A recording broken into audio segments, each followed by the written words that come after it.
Welcome to our tutorial on how to add stops to favorites using the Zeo platform. Favorite stops are those you use more frequently when forming routes. Let's get started. Go to the user profile icon in the taskbar and select Settings. Then, select Favorites. Here, you will find a list of favorites already added by you.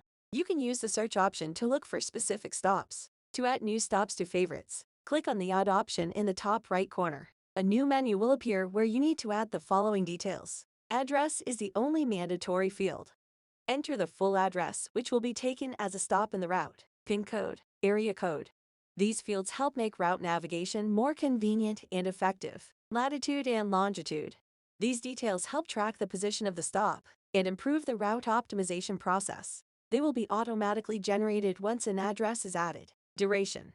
If a specific wait time needs to be defined for the stop, you can use this entry. Note that the time is taken in a 24-hour format. Customer details.